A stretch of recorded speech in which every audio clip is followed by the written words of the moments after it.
Bom dia a todos e todas. Vamos dar início ao nosso curso do Espaço Marx e todas de 2024. Este ano nós iremos discutir um tema bastante geral, intitulado Marxismo, Educação e Luta de Classes.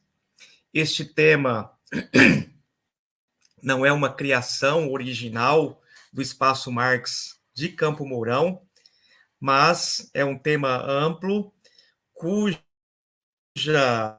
a inspiração que nós estamos tomando para as nossas discussões de 2024 é a linha de pós-graduação da Universidade Federal do Ceará, que tinha esta linha chamada Marxismo, Educação e Luta de Classes.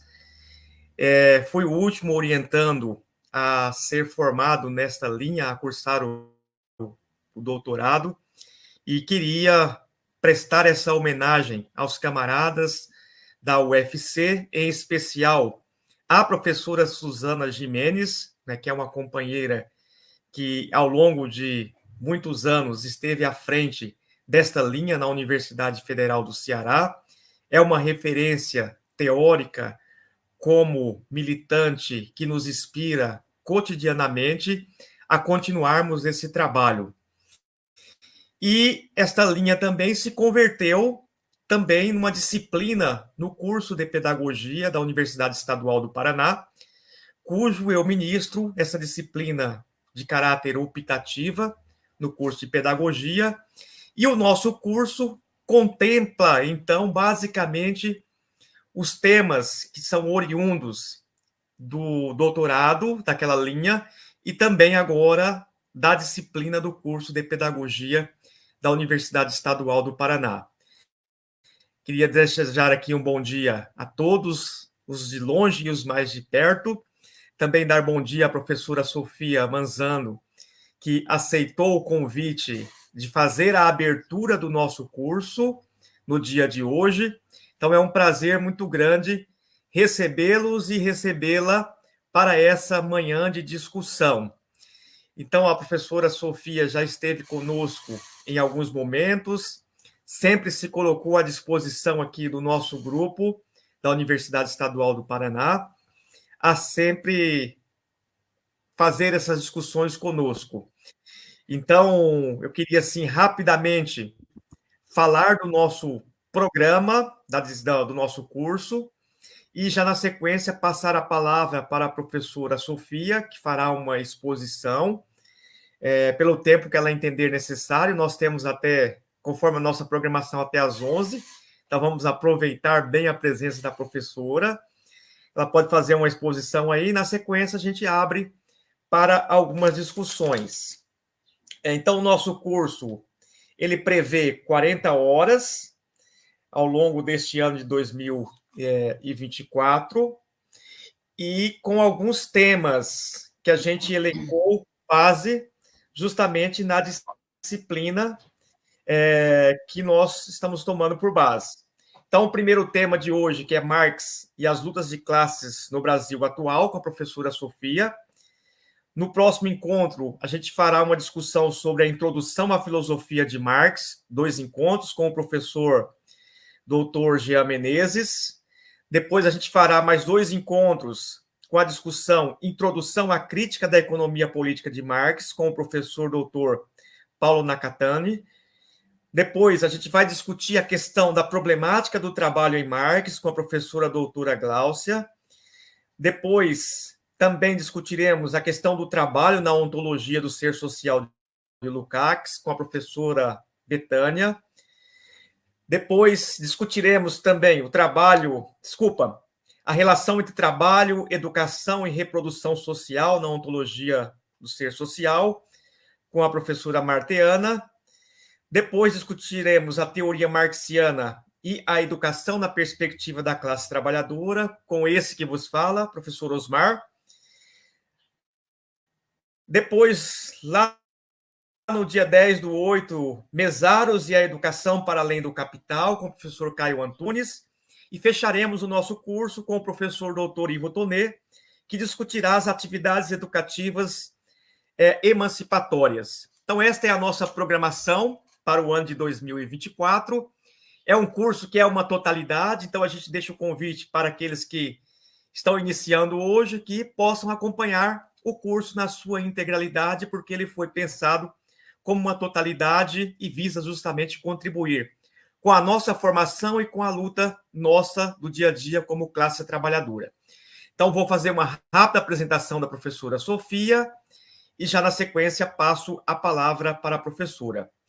Então, a Sofia é doutora em História Econômica pela USP, mestre também em Desenvolvimento Econômico pela Unicamp, graduada em Ciências Econômicas pela PUC, é professora da Universidade Estadual do Sudoeste da Bahia, UESB, tem experiência em economia, na área de economia, com ênfase em metodologia da pesquisa científica, marxismo, crítica da economia política, trabalho e mercado de trabalho, desigualdade e dinâmica econômica. Além de ser uma grande militante, atuante na política brasileira e também na América Latina, e a Sofia constitui um exemplo para nós de luta aí contra, né, as barbáries que acontecem no nosso país e da luta da classe trabalhadora neste enfrentamento tão duro e difícil nessa quadra histórica que nós estamos vivendo. Então, professora Sofia, bem-vinda, passo a palavra para ti, fique à vontade para fazer as considerações que entender necessária. Um abraço a todos também que estão nos acompanhando, compartilhe essa palestra, se vocês puderem, para a gente poder conversar com mais pessoas possíveis. Então, com a palavra, professora. Bom dia para todo mundo, bom dia, Osmar. É um prazer estar aqui com vocês nessa manhã de sábado e começar a enfrentar esse desafio desse curso que, pela programação, nós todos já vimos que será excelente, né? E é uma responsabilidade muito grande para mim fazer essa abertura. Ainda mais com o tema, né, que me foi proposto, que é um desafio bastante grande, né? Falar de Marx e a luta de classes no Brasil atual é um desafio gigantesco. Mas vamos lá, nós vamos tentar aqui passar algumas chaves de interpretação, né, de como nós podemos pensar, né, o mundo atual a partir de Marx, né, principalmente a luta de classes. Então, eu vou dividir aqui minha exposição em duas partes, né, primeiro falar um pouco do cerne, né, do que eu acho importante da teoria marxiana, e um pouco sobre a luta de classes. Mas quero começar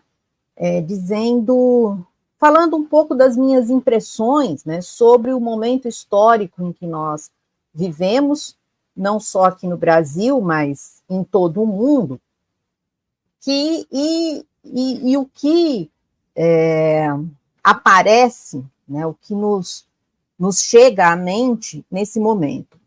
Bom, na minha interpretação, nós passamos por um momento que expressa a mais profunda crise do modo de produção sobre o qual nós vivemos, o modo de produção capitalista. E essa crise, ela não é só uma crise econômica, né? O capitalismo, como todos vocês sabem, já passou por diversas crises, que são crises que despontam, né, na sociedade como crises econômicas. O Marx, inclusive, deu uma explicação científica do porquê essas crises ocorrem e, ao contrário dos ideólogos da economia burguesa, elas não são eventos errados, né, ou eventos que constituem um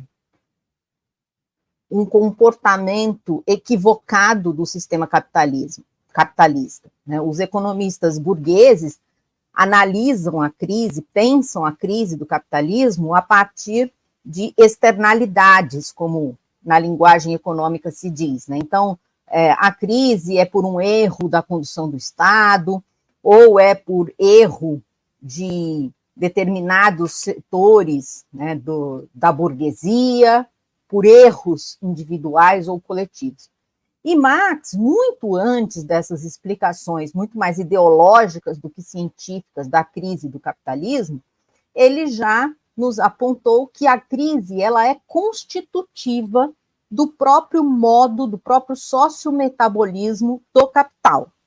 A crise econômica, ela é uma crise que nasce já na própria forma como o capital se produz e se reproduz. Ou seja, o capital, que não é dinheiro, que não é simplesmente, mas é uma relação social de apropriação da riqueza socialmente produzida por indivíduos privados, para ele se reproduzir, ele precisa constantemente aumentar, desenvolver e se apropriar das forças produtivas e, com isso, ele mata aquele que o constitui, que é o próprio trabalho. Nesse processo, o próprio capital, ao crescer, ao se desenvolver, ele engendra, ele semeia a sua própria crise. Então, esse é um aspecto que a gente pode aprender de forma bastante evidente, né, na explicação científica da crise econômica, que está muito bem, quer dizer, que tem ali as suas primeiras chaves de interpretação no livro O Capital, de Marx. E nós temos exemplos, né, ao longo da história do capitalismo, dessas diversas crises econômicas, né, que vão se desenrolar, e diversos outros autores marxistas que se debruçam sobre estas crises, né, e, a partir da teoria marxiana, conseguem identificar e comprovar como é que ela ocorre. No entanto, Marx, ele também nos deixa pistas importantes sobre não apenas o aspecto econômico da crise, ou melhor, da vida social.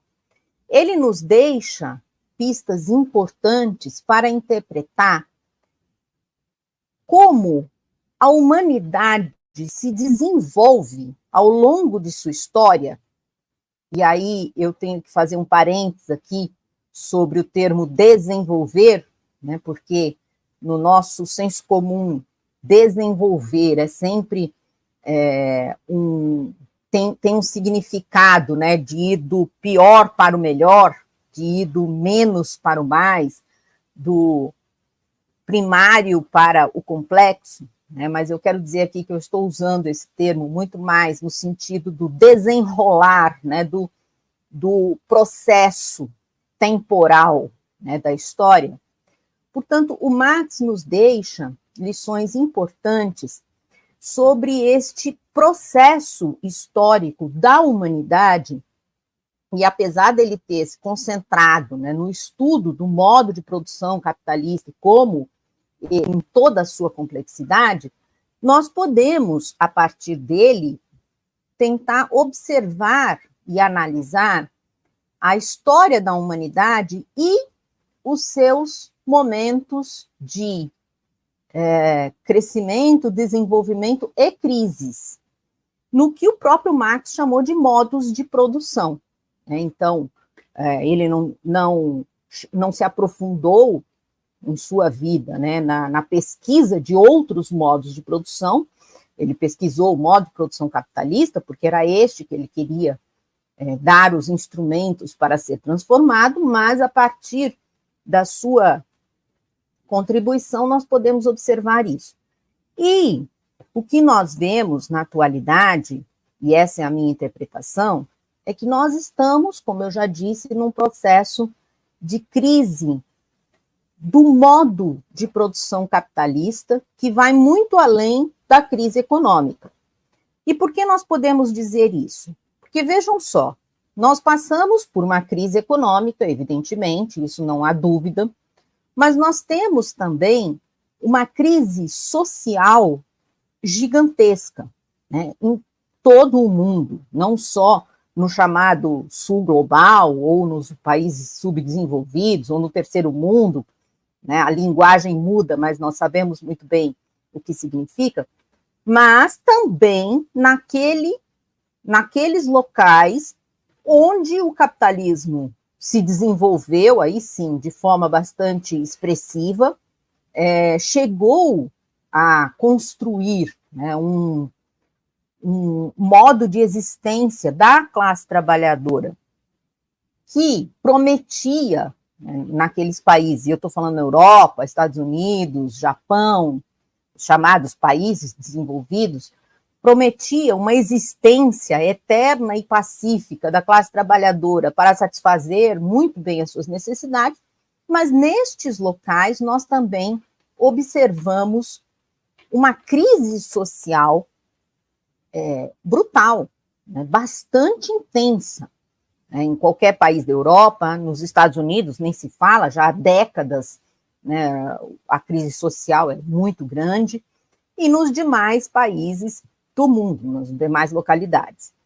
Então, vejam, nós temos uma crise econômica, nós temos uma crise social, nós temos uma crise política bastante intensa, porque a burguesia, ela foi, a partir da construção do Estado moderno, que representa a superestrutura necessária para garantir o sociometabolismo do capital, ela foi fazendo um gerenciamento da luta de classes, né, neste período histórico do capitalismo, de forma a prometer também um espaço de participação política significativo para todos os indivíduos, na chamada democracia liberal.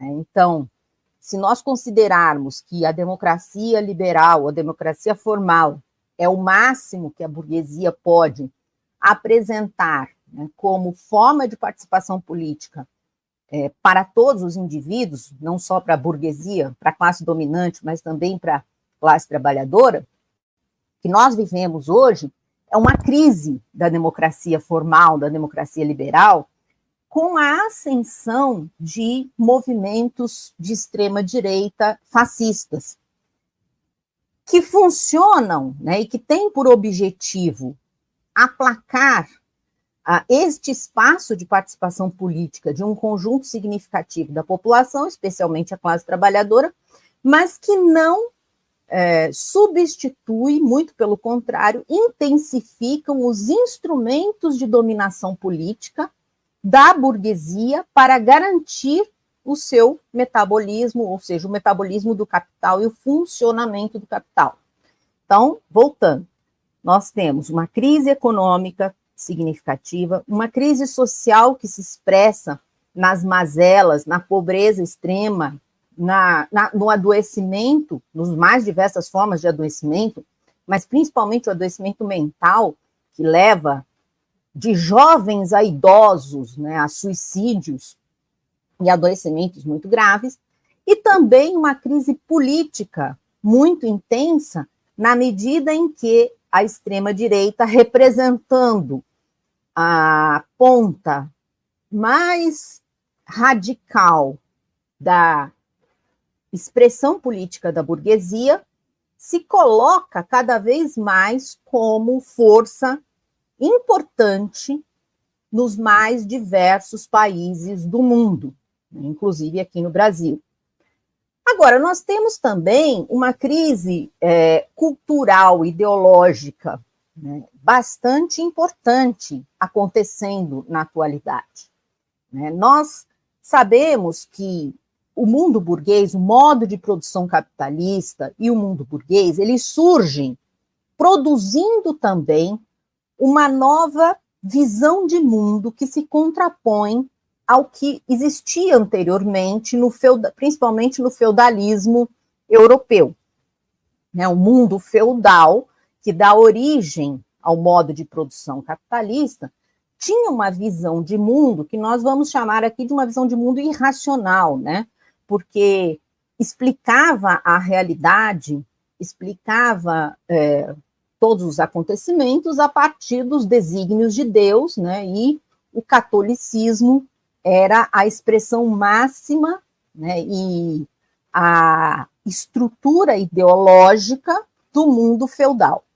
A burguesia e o seu movimento de constituição e de rompimento com o mundo feudal não só promoveu modificações na estrutura de produção, né, acabando com o feudalismo e instituindo o assalariamento, a propriedade privada e o modo de produção capitalista, como também, e isso foi muito importante, mudou a forma de compreensão do mundo, instituindo a razão, a racionalidade, né, burguesa, mas a racionalidade humana também, como forma de explicação do mundo. E por isso, né, a burguesia vai, se nós analisarmos, por exemplo, os grandes teóricos burgueses, antes do século XIX, principalmente, né, mas os grandes teóricos burgueses em todas as áreas, desde a economia, com Adam Smith, David Ricardo e outros economistas políticos, né, que o Marx vai ler e vai se apropriar desse conhecimento produzido para avançar ainda mais na sua crítica e construir uma teoria econômica que explique de fato o capitalismo, mas também, por exemplo, na esfera da política, né, da participação social, né, na estruturação da dominação, né, desde Maquiavel, passando por Hobbes, Locke, Rousseau e diversos outros teóricos, né, que vão constituir a base sob a qual se ergue a forma de compreensão do mundo burguês. Todos esses autores, eles vão criticar o irracionalismo e vão se aproveitar da razão, né, da forma racional de pensar, para construir, a partir daí, um conjunto de elementos importantes que vão consolidar o mundo burguês, mas, ao mesmo tempo, fazer avançar a humanidade no conhecimento, não só no conhecimento científico, né, de como os eventos naturais ocorrem, mas também no conhecimento social, né, na teoria social, que explicam como que os seres humanos se relacionam, como se dão as relações sociais. Então, o mundo burguês, ele também é marcado, né, no seu desenrolar e no seu apogeu por esmagar, de certa forma, o irracionalismo e, ao mesmo tempo, fazer emergir com força significativa a razão humana como forma de explicação da realidade e de explicação dos fenômenos todos que nos ocupam. Essa visão de mundo racional, infelizmente, ou felizmente, mas eu acho que infelizmente, também está em crise. E nós vemos emergir de forma inicialmente imperceptível, mas cada vez mais, se tivermos um olhar atento, de forma preocupante, o irracionalismo como nova visão de mundo. E esse irracionalismo, que no meu entender demonstra também que nós estamos num período de crise de longa duração, crise de modo de produção, ele se expressa nas mais variadas visões de mundo e afirmações, né, e concepções consolidadas nos mais diversos estratos da sociedade. Esse irracionalismo se expressa desde a emergência e retorno de explicações fundadas numa religiosidade alçada à explicação de todos os fenômenos, né? E isso no Brasil é bastante significativo, até mais do que em outros países, né? Nós vemos, só como exemplo, né? Vamos supor que houve um acidente de ônibus e 5 pessoas morreram, 10 ficaram feridas e 8 saíram ilesas. Isso acontece quase semanalmente no Brasil. Por quê? Porque os ônibus estão sucateados, porque as estradas estão sucateadas, porque os motoristas estão extremamente cansados, enfim, por um conjunto de fatores que podem ser explicados de forma racional e que podem ser investigados com todo o instrumental que a nossa sociedade já produziu, né, para fazer essas investigações, inclusive para que elas não ocorram, para que esses acidentes não ocorram mais. Mas quando os participantes desse evento, ou mesmo outras pessoas, né, que vão opinar sobre esse evento, falam sobre ele, é muito comum observarmos, por exemplo, aqueles que sobreviveram dizerem que foi a mão de Deus, né, que Deus o tirou daquele acidente. Então, nós podemos pensar que foi Deus que os colocou naquele acidente, mas essa pergunta não se faz, né? Quando alguém é salvo por um médico, por um medicamento de uma doença grave, remete-se a Deus, né? Remete-se a uma irracionalidade, né? Como explicação daquele fenômeno.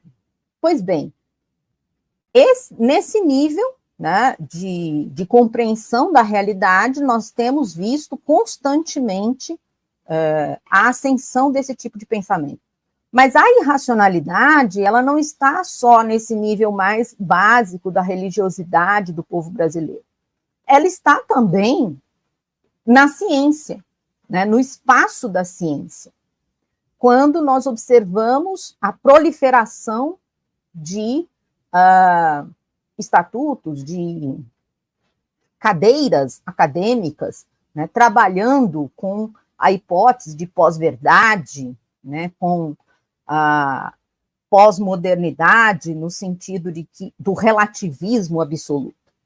Então, nossa, já falei bastante aqui sobre esse aspecto, nem entrei ainda na questão fundamental.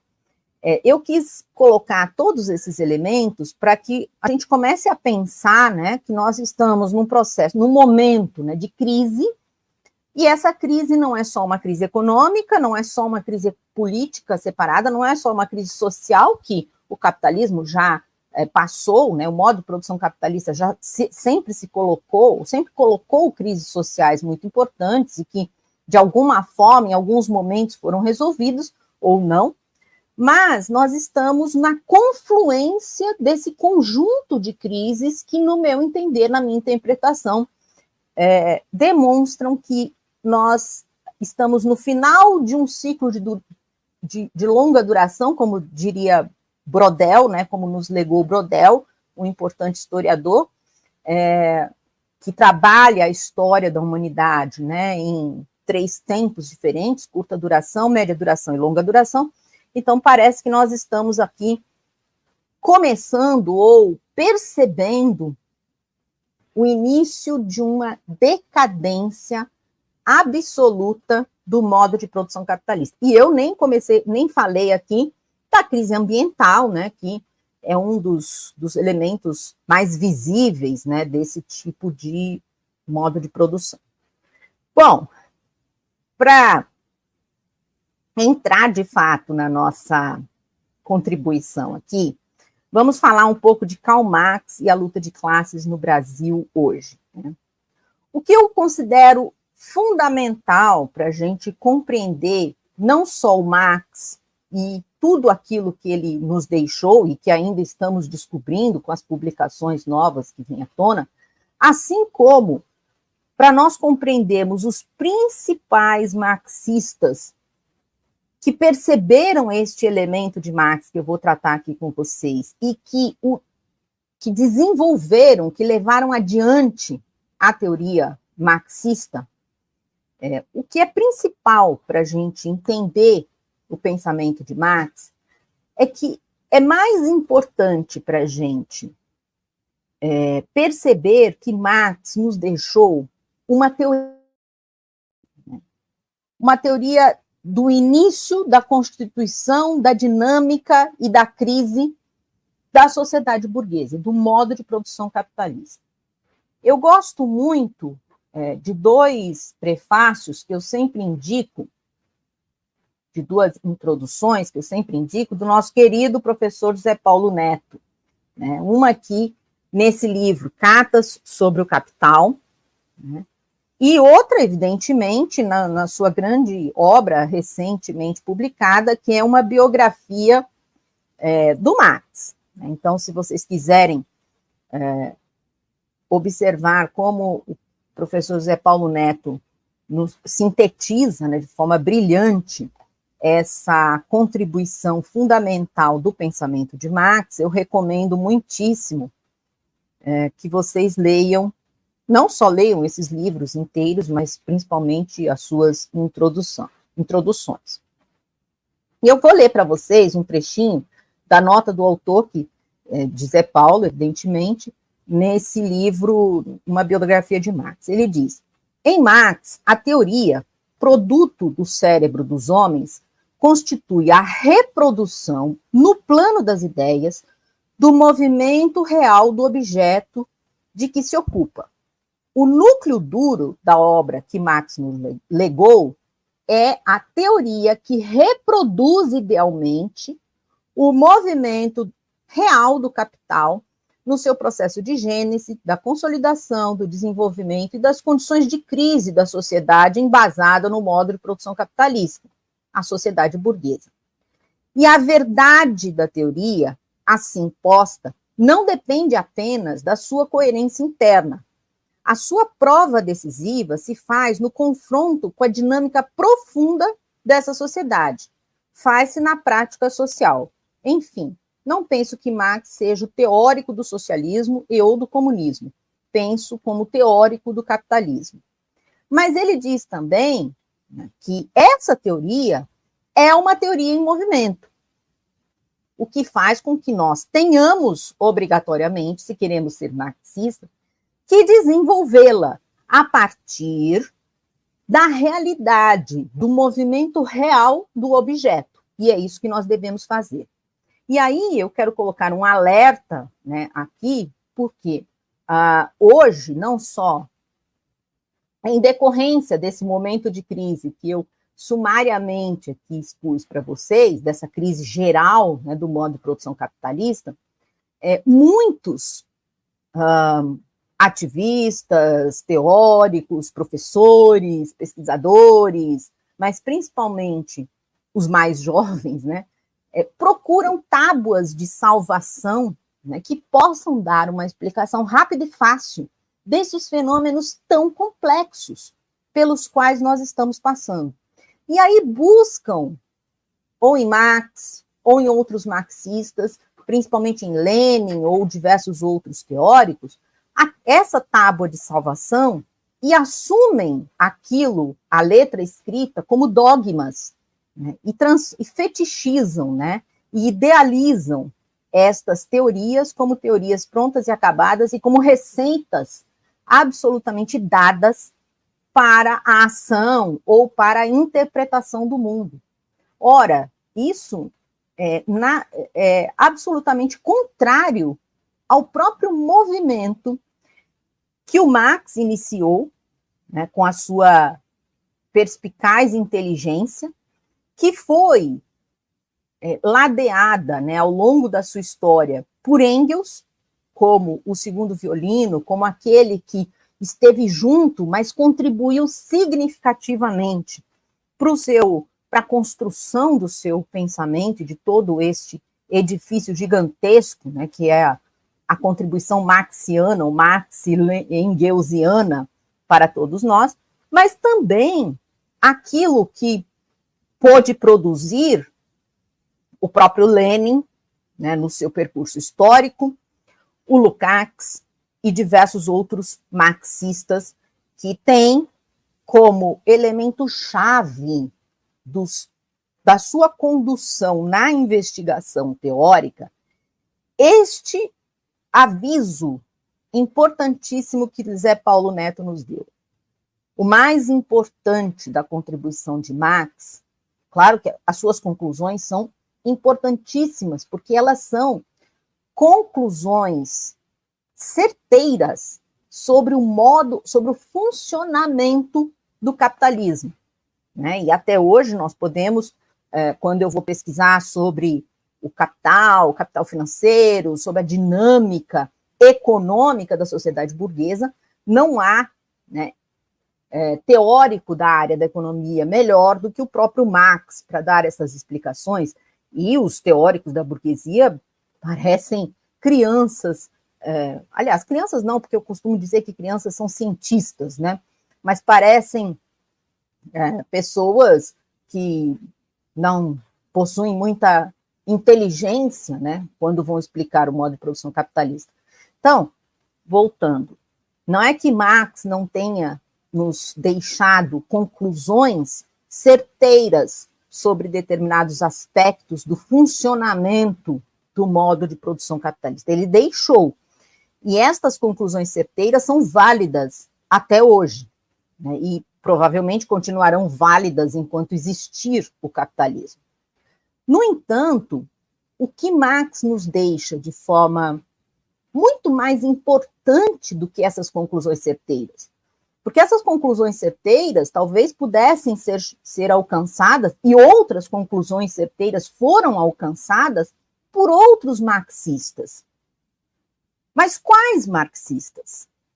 Aqueles marxistas que se atentaram para isso que Zé Paulo nos deixa aqui de forma bastante significativa.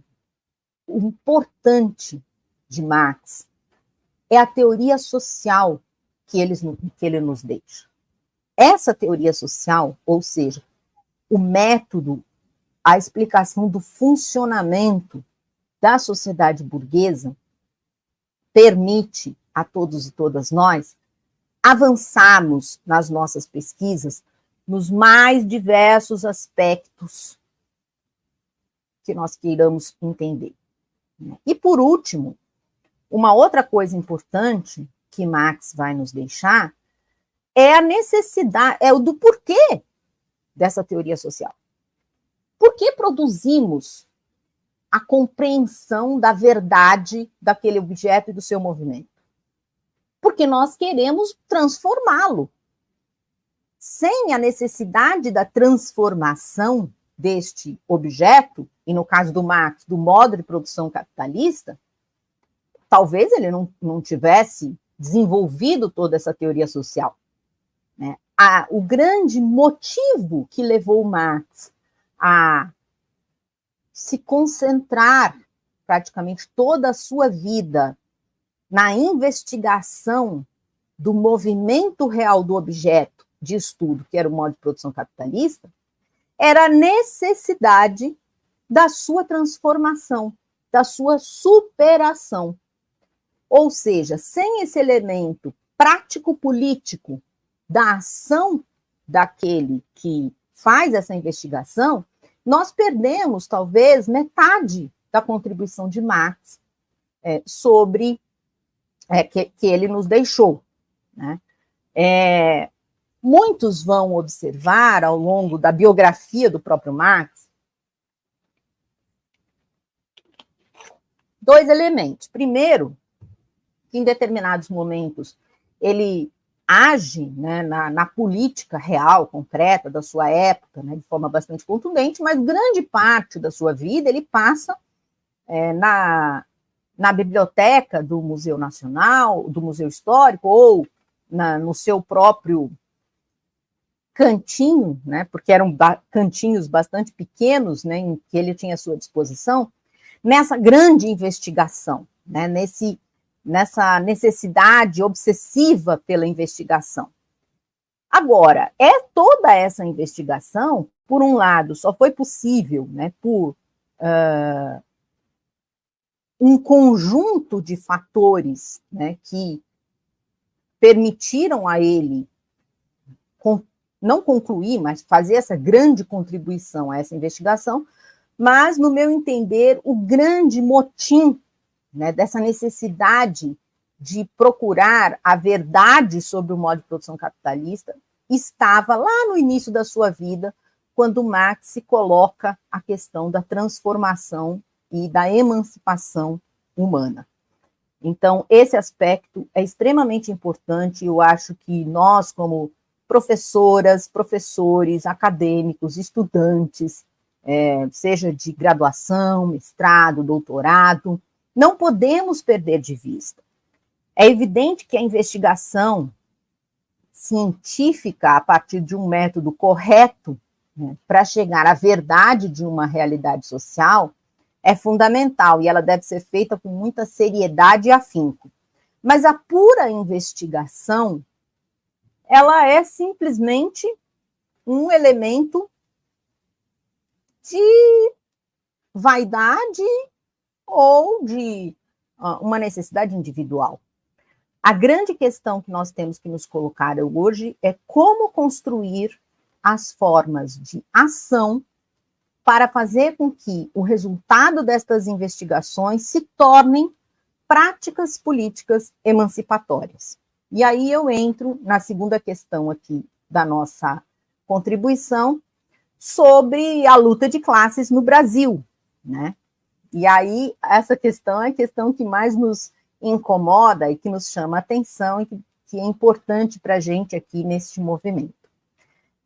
Bom, vejam só, em algum lugar, Marx vai dizer que a história da humanidade é a história da luta de classes. Lógico que ele estava dizendo que era a história da humanidade que viveu sob uma relação social de classes, né? Porque, afinal de contas, nós temos conhecimento hoje de um conjunto grande da humanidade, de um período gigante da sua existência, em que não existiam classes sociais, portanto, a história provavelmente era outra.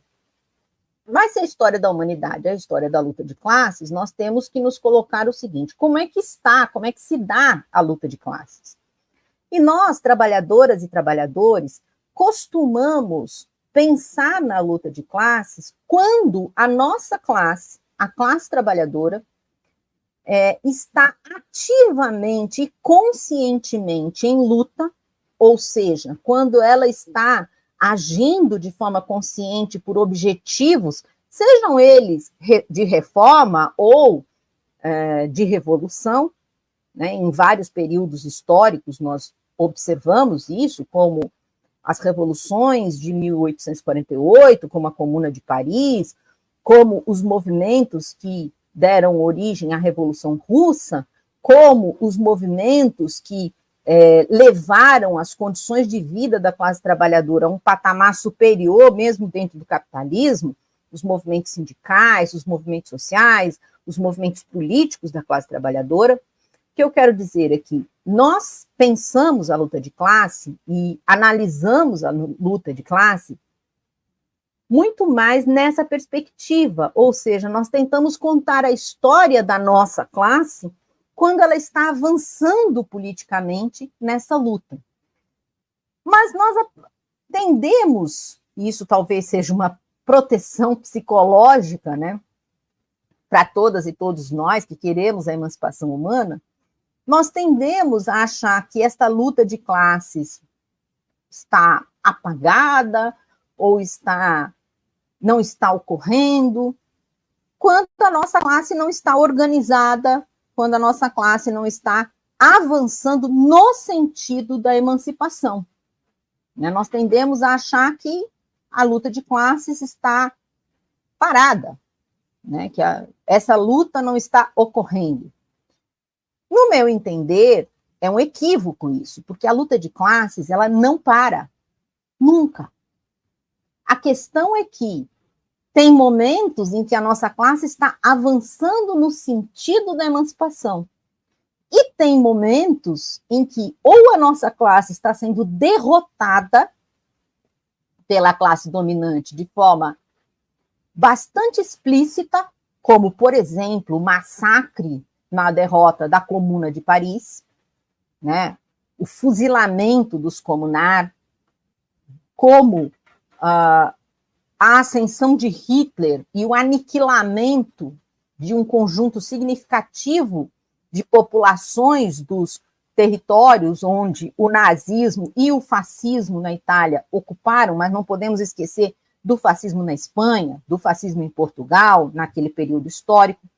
Ou seja, esses momentos são evidentes de que a nossa classe sofreu uma derrota espetacular, para dizer o mínimo, uma derrota contundente, né? Agora, tem outros momentos em que a nossa classe, ela não está parada, mas, ao mesmo tempo, ela não está avançando no sentido da emancipação, mas ela está em luta. E, muitas vezes, a nossa classe está sendo organizada e colocada na marcha política no sentido contrário aos seus próprios interesses emancipatórios. E estes momentos são os momentos mais preocupantes e que nós devemos nos ater, nós devemos observar de forma bastante acurada, né, com bastante atenção, porque o Marx não traz ali um manual, né, da atuação da luta de classes, até porque ao longo da sua vida, todos os seus, ou muitos dos seus escritos sobre a questão política e a luta de classes dizia respeito a estes momentos conjunturais, e não só Marx, mas outros teóricos marxistas que foram grandes políticos, como Lenin, né, eles estão escrevendo, nos deixaram lições importantes sobre o que está acontecendo com a nossa classe, como ela está sendo organizada e como ela está agindo, né, no tecido social e político. Por isso, nós precisamos nos atentar à realidade concreta. E o que nós vemos na realidade concreta, por exemplo, hoje no Brasil atual, é que nós temos um movimento político, ou uma movimentação política, que é muito perigosa para o projeto da emancipação humana, para o projeto de salvar a humanidade do desastre que é esse conjunto de crises que eu expliquei na primeira parte da minha fala. No entanto, a forma política que está se desenvolvendo no Brasil, ela não é uma forma política neutra, ela é uma forma política necessária à burguesia representada pelas frações de classes burguesas que estão no comando da política do Brasil. E que forma é essa? Que forma política é essa que nós estamos observando para falar de luta de classe? Ou seja, a luta de classe está ocorrendo no Brasil. Ela ocorre o tempo todo. Mas como é que ela está ocorrendo no Brasil? Ela está ocorrendo com dois elementos chaves importantes. O primeiro deles é uma concepção de conciliação de classes que hoje, né, na sua repetição como farsa, já não é nem conciliação de classes, é um projeto da própria burguesia, representada pelo governo, né, petista atual, que não tem nada de conciliação no sentido que não faz avançar nenhum dos elementos que o próprio projeto democrático popular que embasou, né, essa tática política do PT tinha como elementos necessários para fazer avançar a emancipação da classe trabalhadora. Ou seja, se lá no início do projeto democrático popular acreditava-se que haviam tarefas em atrasos no processo de desenvolvimento capitalista brasileiro que precisavam ser cumpridas, né, antes de uma emancipação política socialista, e essas tarefas diziam respeito à questão da reforma agrária, à questão dos direitos trabalhistas, à questão das mulheres, à questão das liberdades democráticas. Se existiam estes elementos lá no início do projeto democrático popular, neste momento, estes elementos já deixaram de constar na pauta política do governo petista de então. E por isso eu digo que esse governo não é um governo de conciliação de classes, porque os mínimos interesses da classe trabalhadora não entram na pauta deste governo. E os seus representantes mais ilustres, como o próprio Lula, se aproveitam da dinâmica irracional dos discursos vazios para mobilizar um conjunto importante de segmentos, inclusive da esquerda, que poderiam agir no sentido de fazer avançar e organizar a classe trabalhadora no sentido emancipatório. Então, ao mesmo tempo em que o seu governo representa e é absolutamente constituído pelo bloco no poder, ou seja, o bloco burguês no poder, está no governo, está no poder, o Lula, como o chefe maior do governo, propagandeia de forma vazia alguns elementos que emulam de forma irracional um conjunto importante da esquerda e dos movimentos sociais. Por outro lado, então, nós vemos que um grupo importante, né, que teria força, e tem força, na organização da classe trabalhadora brasileira, representada pelo Projeto Democrático Popular, neste momento, sucumbiu totalmente à lógica operante do mundo moderno, do mundo da contemporaneidade, né, da conjuntura. Por outro lado, nós temos um outro elemento, um outro conjunto de forças que estão de maneira muito importante organizando a classe trabalhadora naquele sentido da irracionalidade mais básica, mais rasteira, né, que a humanidade historicamente produz, né, naquele sentido da irracionalidade de, aproveitando a enorme insatisfação e a necessidade da classe trabalhadora ter explicações para a insatisfação cruel pela qual ela foi jogada nesse momento histórico. O que eu quero dizer com isso?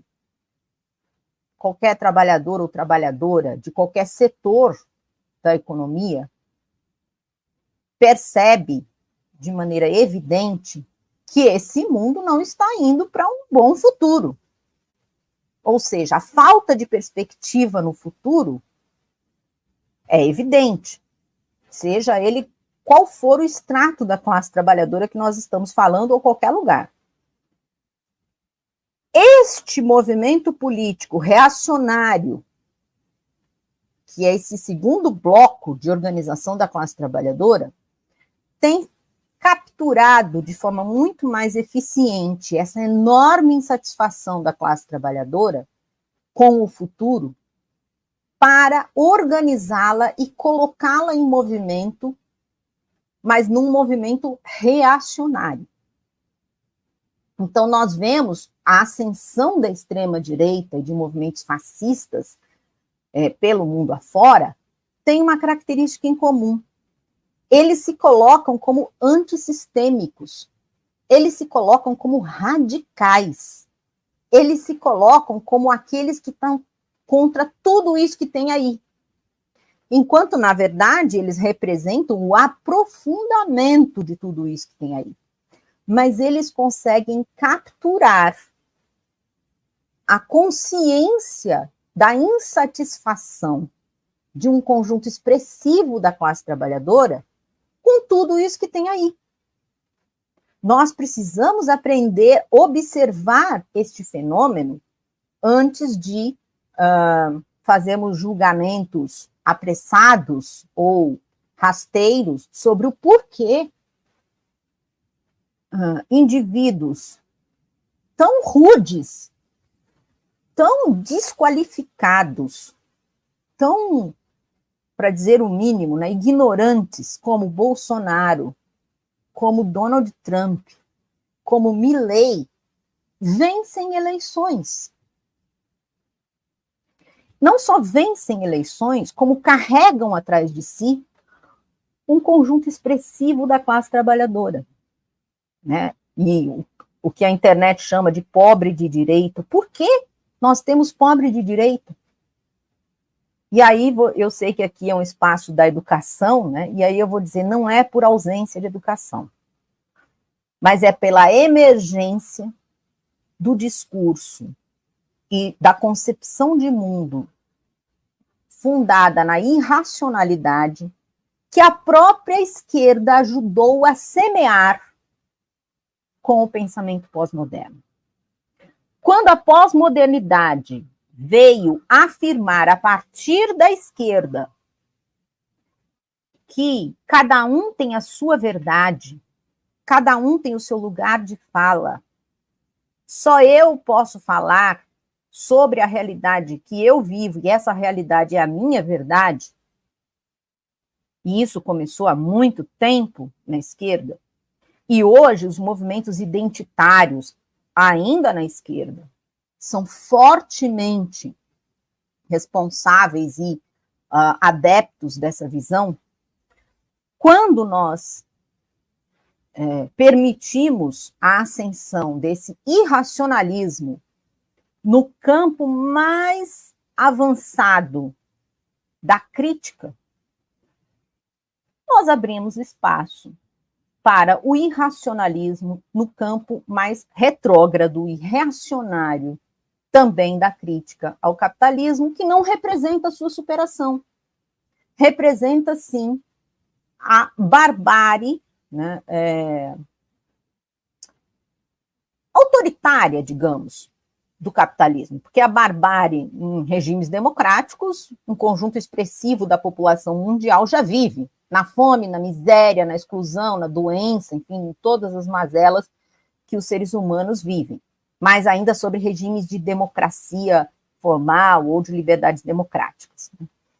Quando nós abrimos espaço, né, para a pós-verdade, para o questionamento radical de tudo e para a fragmentação do saber, do conhecimento, né, nós contribuímos para o avanço dessa irracionalidade que é representada pela extrema-direita e pelos movimentos fascistas.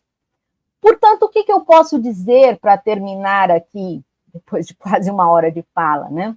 Para encerrar, né, a minha contribuição, que espero que tenha sido válida para vocês, a esse debate, a esse curso importantíssimo que vocês vão ter ao longo de vários encontros. O que a gente pode sumarizar, digamos, em termos de o que é Karl Marx e a luta de classes no Brasil hoje? Ele é fundamental, só que a luta de classes, a partir de Karl Marx, ela não pode ser fragmentada nos movimentos identitários, nos movimentos sociais isolados, sem deixar de incorporar as pautas dos movimentos identitários, dos movimentos sociais isolados. Nós devemos incorporar tudo isso, mas nós precisamos compreender que esta pauta fragmentada, ela não é difícil de ser incorporada dentro do modo de produção capitalista, e, ao mesmo tempo, ela engrossa o caldo daqueles que ficaram de fora do movimento, do atendimento dessas necessidades.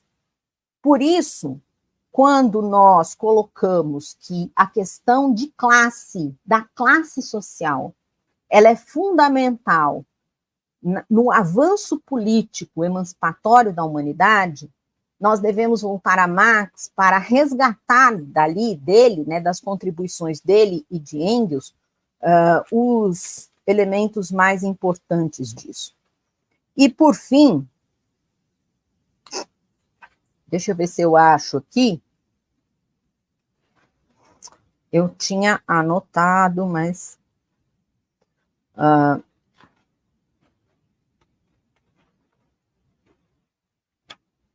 desculpa.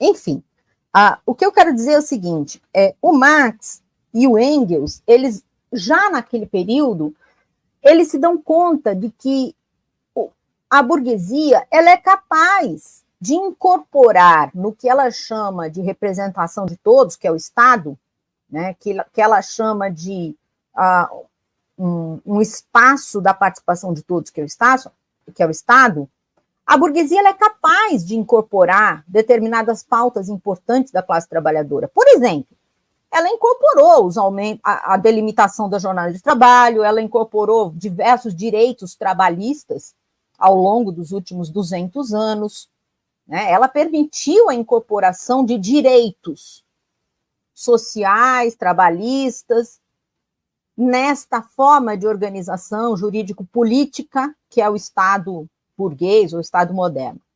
Ela é capaz de incorporar pautas que são as pautas identitárias que nós tanto prezamos e falamos. Por exemplo, o casamento homoafetivo, o direito, né, de adoção, o reconhecimento do papel da mulher na sociedade, o combate tão necessário, contundente ao racismo e todas as formas de preconceito.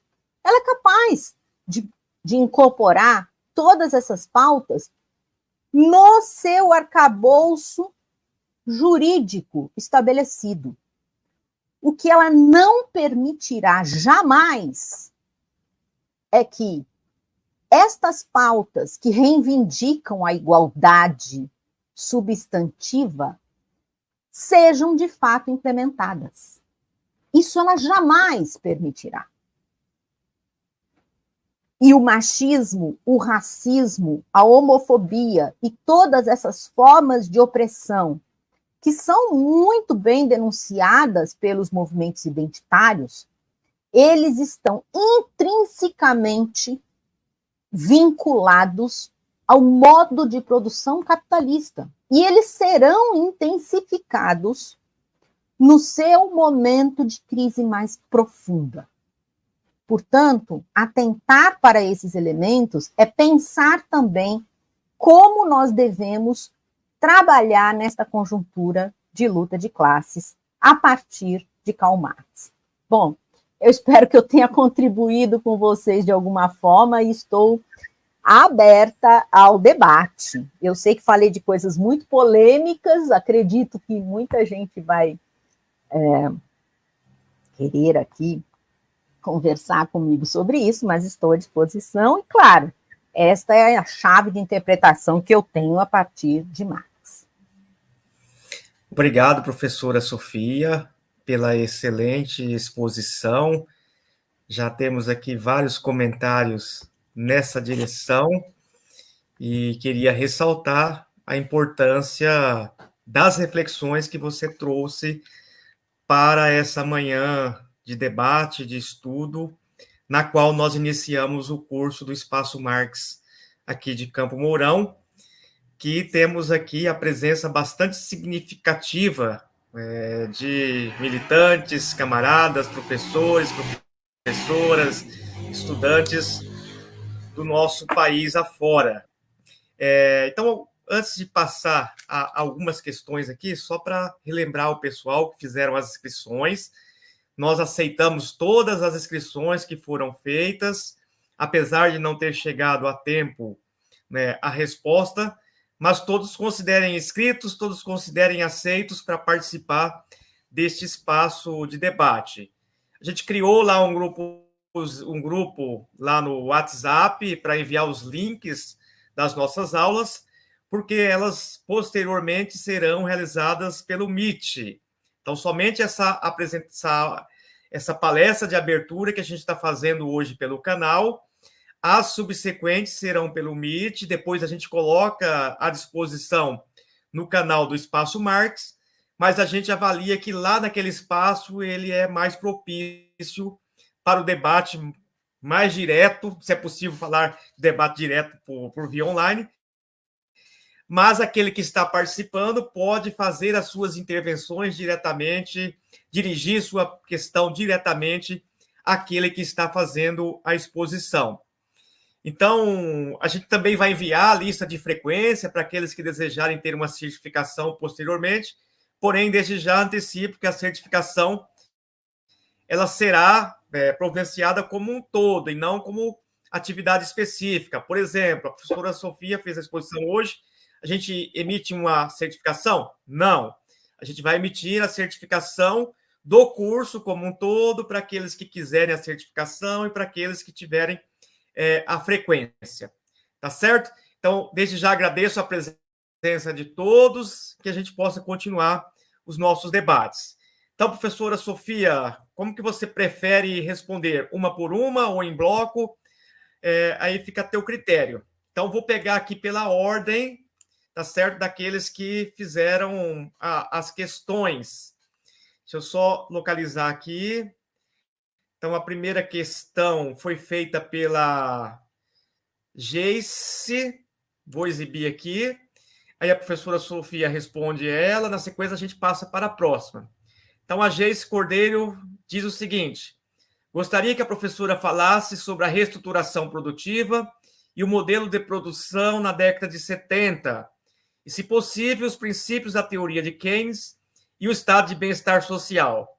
Bom, a professora Sofia ia levar aqui, não é, mais uma manhã inteira para falar sobre isso, mas aí, professora Sofia, fica à vontade para tecer as suas considerações. Bom, ótimo, Geise. É importantíssima a sua pergunta, muito boa.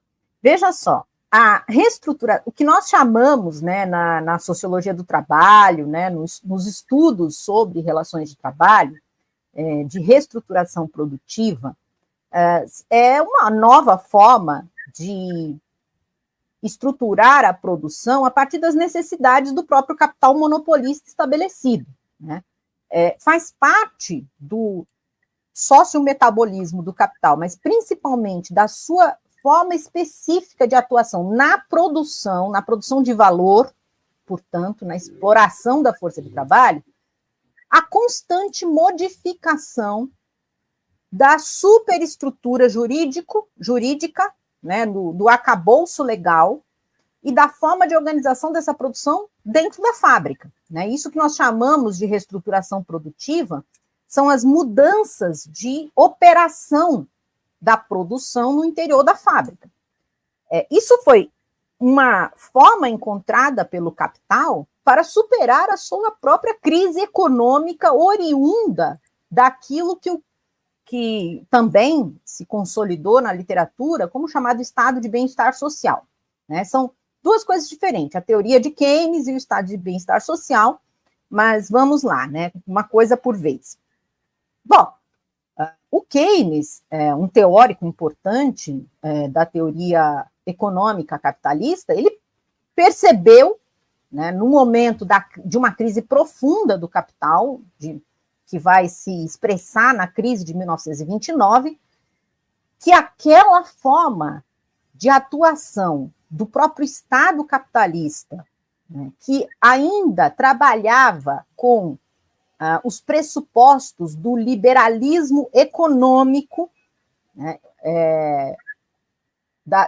do livre mercado como regulador, né, de todos os processos capitalistas, o Keynes percebeu que aquela forma estava fadada ao fracasso, né, que para a sobrevivência do capitalismo era importante que o Estado, como superestrutura máxima do capital, agisse no sentido de preservar o próprio capitalismo. A gente tem que lembrar que o Keynes ele vai escrever depois da Revolução Russa, portanto, depois de uma contestação prática e efetiva da classe trabalhadora para a superação do capitalismo, mesmo que a Revolução Russa, né, na Rússia, no leste europeu, não tenha superado o capitalismo, porque voltou ao capitalismo, naquele momento histórico, isso se apresentava como uma alternativa. Então, o próprio Keynes vai perceber isso. Além disso, a teoria geral do Keynes ela foi escrita depois que a própria burguesia já tinha encontrado seus instrumentos de superação da crise. Se nós estudarmos a economia brasileira, por exemplo, o governo Getúlio Vargas, antes de Keynes escrever sobre a necessidade de intervenção do Estado na economia para salvar a economia capitalista, diversos governos, e o Vargas é um exemplo disso, já operava nesse sentido quando fez a política de comprar o café e queimar o café. Ele estava garantindo a demanda efetiva, que era o que o Keynes escreveu posteriormente.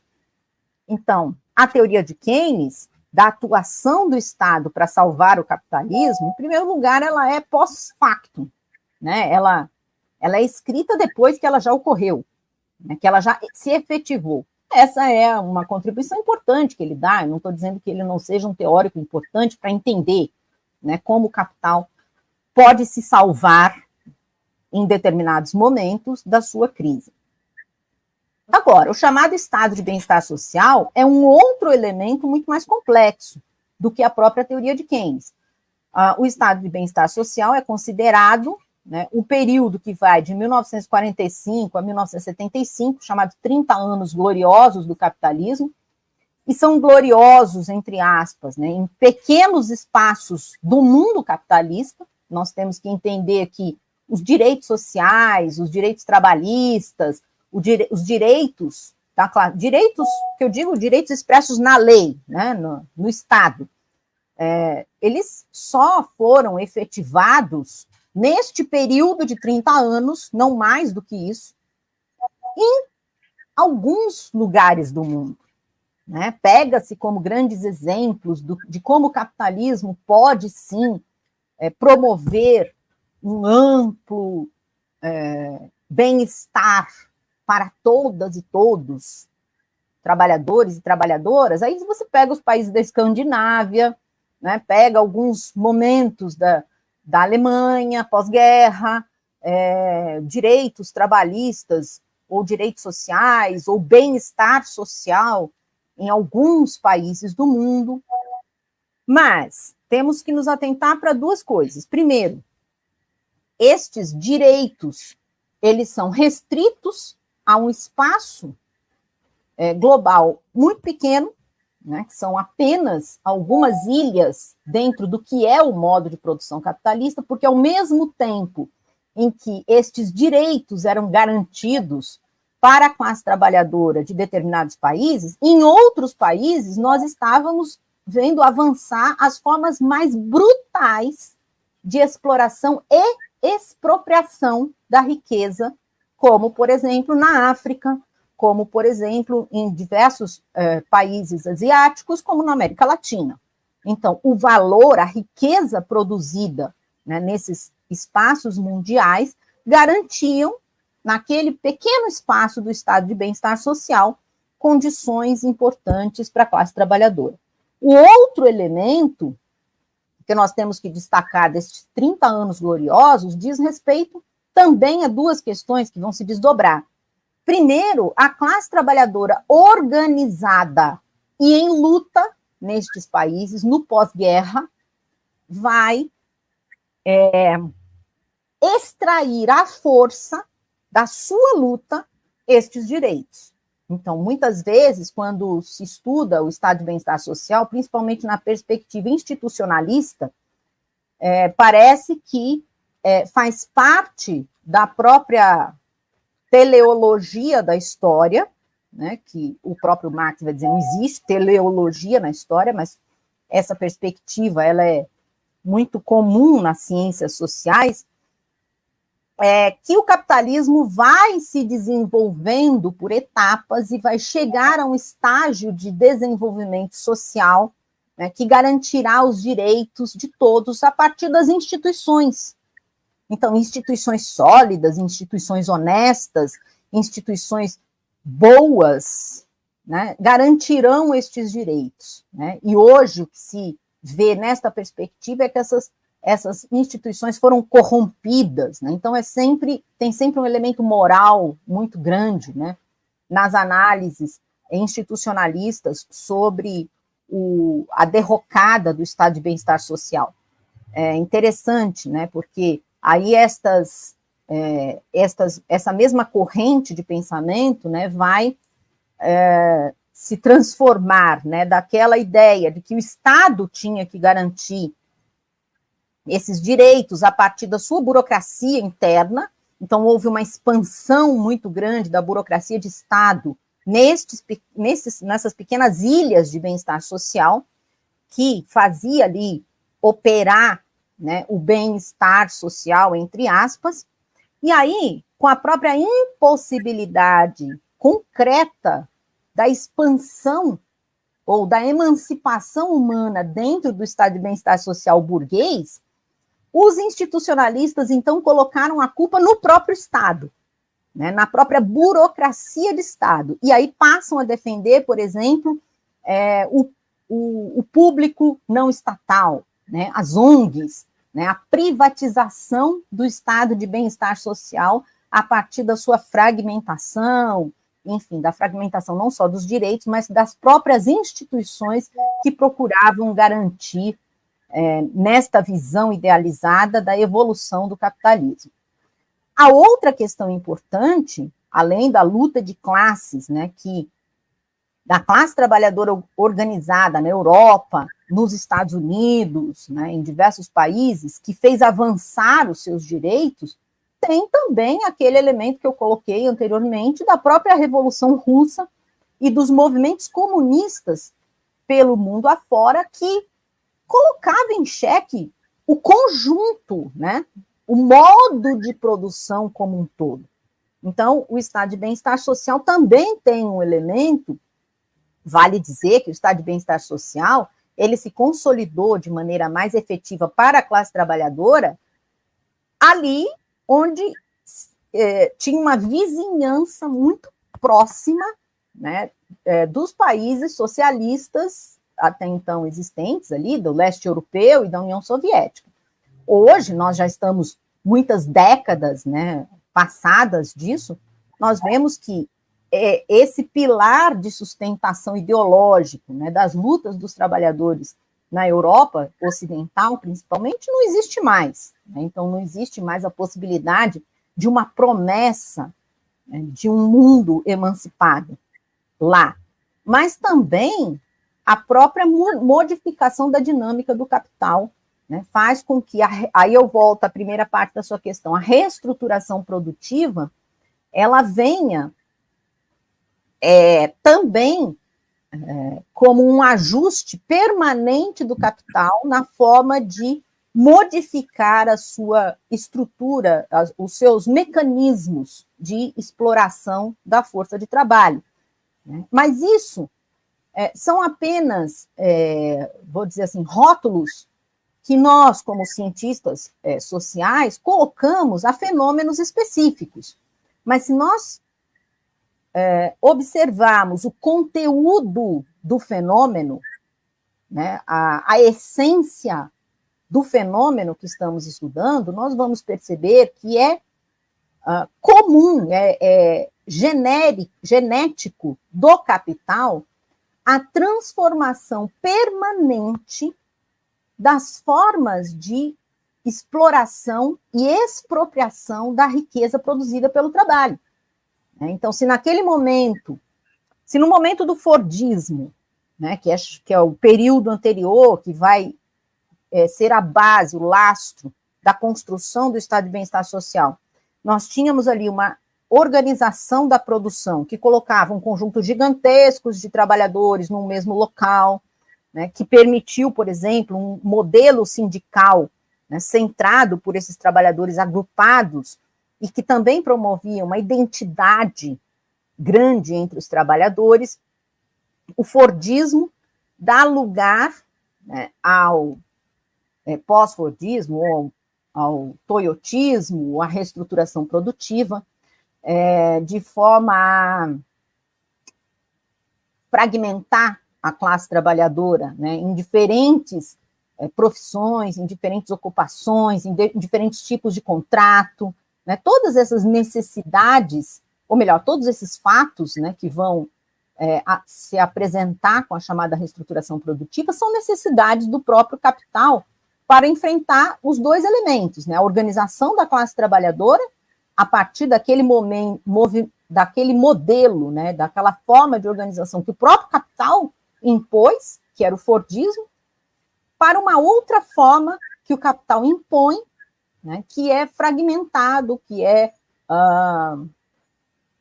espacialmente, né, ou globalmente distribuída a exploração do trabalho.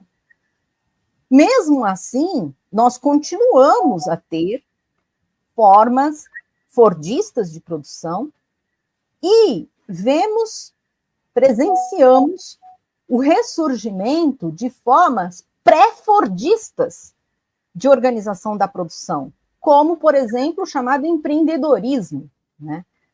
Se nós estudarmos como se dá o processo de trabalho, de exploração do trabalho no início das revoluções industriais, nós vamos perceber que o que nós temos hoje com o empreendedorismo, a pejotização, o pagamento por hora, são coisas que não são novidades.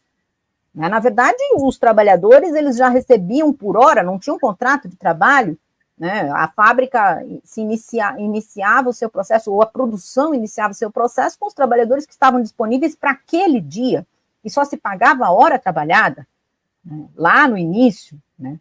Foi a própria necessidade do capital, né, que estabeleceu um tipo de contrato de trabalho de maior permanência do trabalhador. Então, todos esses elementos devem ser lidos pelo que eles representam em sua essência, mas sempre tendo como chave de interpretação a necessidade do capital, e não a necessidade do trabalhador. Muito bem, então temos aqui mais outra questão do Cirneto Vicente. Mesaros apresenta a tese de estarmos vivendo uma crise estrutural do capital.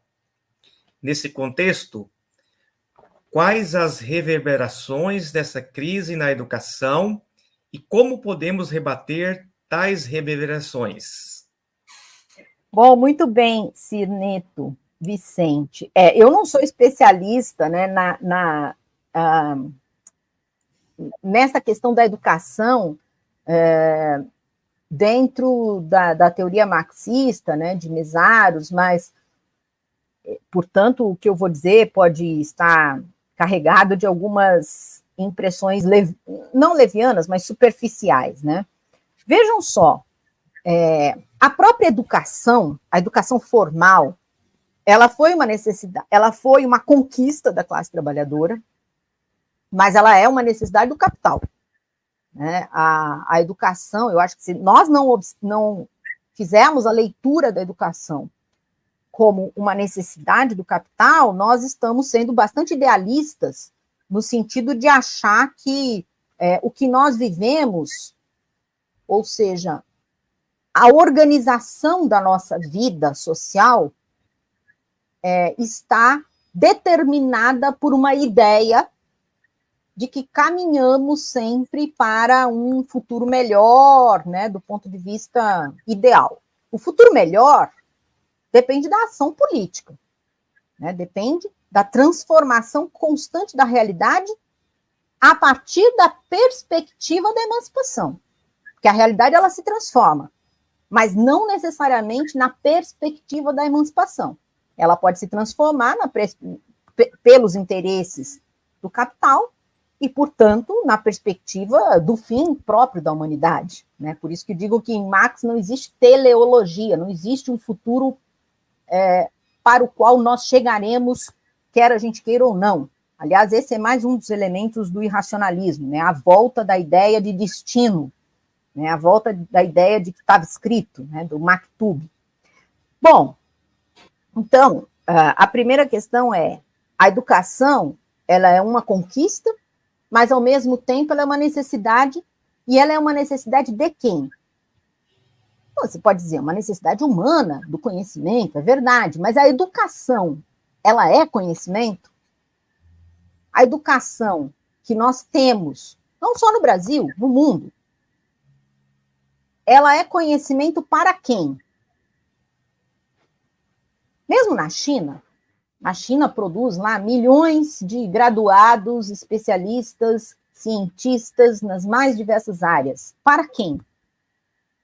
né, para que todos os seres humanos possam aprender tudo o que a humanidade, ou, claro que a gente não pode aprender tudo, porque somos apenas um ser humano, né, diante de tudo que a humanidade já produziu, mas dentro daquela especialidade que nós temos, nós estamos aqui para aprender o conhecimento, e o conhecimento significa crítica, ou nós estamos aqui para sermos treinados para necessidades específicas, né? E quem determina estas necessidades específicas? Então, você pergunta, né, se a crise estrutural do capital, né, reverbera na educação. Com certeza absoluta ela reverbera. Não só pela reforma educacional que nós vimos ser aprovada e que não foi contestada pelo atual governo, mas pelo próprio conceito de educação que se tem desde que se consolidou o processo educacional. Quando o processo educacional ele não é crítico, ele não é educação, ele é treinamento. Né? Ele é doutrinação, ele é adestramento. Quando eu disse lá no começo da minha frase, né, que eu não podia falar das crianças, porque eu considero crianças cientistas, eu vou dizer uma coisa aqui que vocês da área da educação vão querer me matar, nunca mais vão me convidar para fazer nenhum tipo de curso. Mas eu tenho uma concepção que é o seguinte, observando as crianças, observando meu próprio filho, quando eu era criança, que as crianças nascem cientistas, né? Quando um pai e uma mãe dá um brinquedo, e antigamente a gente dava um brinquedo para a criança, hoje em dia a gente dá um tablet, mas que é um pouco mais difícil, né? É mais fácil você doutrinar uma criança com tablet do que com um brinquedo. Mas quando você dava um brinquedo, um carrinho, uma boneca, qualquer tipo de brinquedo que você desse para uma criança, e deixasse ela livremente, ela desmontava esse brinquedo, cortava o cabelo da boneca. Né? Quem nunca? Eu cortei o cabelo da minha boneca. Né? Eu desmontei carrinhos. Meu filho desmontou um robô que ganhou. Por que a criança faz isso? Bom, porque ela quer saber do que é feito, como é composto, como serve, como funciona. Né? Se o meu cabelo cresce e a minha mãe vai no cabeleireiro cortar e eu tenho uma boneca que me representa ali, eu também corto o cabelo da boneca. Daí vem a mãe, o pai, a mãe, e dá a maior bronca na criança, porque ela destruiu o brinquedo. A criança ali está sendo cientista. Ela quer investigar, ela está analisando, ela está reproduzindo aquela sua realidade naquele objeto que ela tem ali na mão. Só que vem a expressão da sociedade burguesa na forma de pais e mães dizer que ela não pode fazer isso. Bom, quando ela vai para a escola, esse processo se intensifica ainda mais. As crianças são questionadoras, as crianças são chatas na pré-escola, as crianças são insuportáveis no primário ou no fundamental. E o que fazem os professores e as professoras? Eliminam estes momentos da crítica científica que nasce, que vem com todos nós, seres humanos. E o processo de educação é a continuação disso. Né? Aí vocês vão dizer, não, mas existem novas formas pedagógicas de lidar com isso, etc. Mas todas essas formas pedagógicas, sejam elas quais forem, elas acabam reproduzindo isso. E por que isso? Porque a educação não está fora do mundo capitalista. Porque, afinal de contas, seja qual for a metodologia pedagógica que você adotar no seu processo de educação, você está educando para o capital. Você está educando para passar no vestibular, você está educando para fazer a faculdade necessária para o capital, porque a remuneração ali vai ser melhor para aquele indivíduo, né, ter um sucesso na sua vida. Você pode ser a mãe marxista mais radical do mundo, mas o seu filho tem que ter um curso superior, tem que ter um bom emprego. Ou seja, a educação não está fora do modo de produção capitalista. Portanto, claro que a gente pode, e eu trabalho na educação, colocar os elementos críticos, né, no sentido mais profundo dessa palavra, no processo educacional. Mas o máximo que a gente pode fazer na educação é chamar estes educandos ou estes estudantes para a curiosidade e para o avanço da luta política emancipatória. Sem panfletagem, né, sem agitação política barata, mas sim como uma chave crítica de percepção da realidade. Esse é o papel da educação, né, que alguns vão chamar de educação popular, de educação crítica, mas se nós não observamos que a educação ela não está fora do modo de produção capitalista, nós caímos na ilusão de que é pela educação que a gente vai transformar o mundo. O Marx teve essa ilusão. Vou voltar ao Marx, desculpa me aprofundar um pouco nisso. Mas o Marx acreditava nos seus primeiros escritos, né, e está bem explicado aqui, ainda lá junto aos jovens hegelianos, que os filósofos eram a cabeça da emancipação, e o proletariado era o coração. O que ele queria dizer com isso? E isso era prática, era o que os jovens hegelianos acreditavam, né, que deveria ocorrer para a emancipação humana. Que os filósofos iriam ensinar ao proletariado o processo de emancipação. E o proletariado tinha a emoção, né, a vontade, o coração para a ação política. O Marx vai romper com isso. O Marx vai ser radicalmente contrário a isso, sem deixar, evidentemente, de pensar, né, que a gente precisa estar, porque somos o proletariado, o tempo todo nos educando para a emancipação. Maravilha.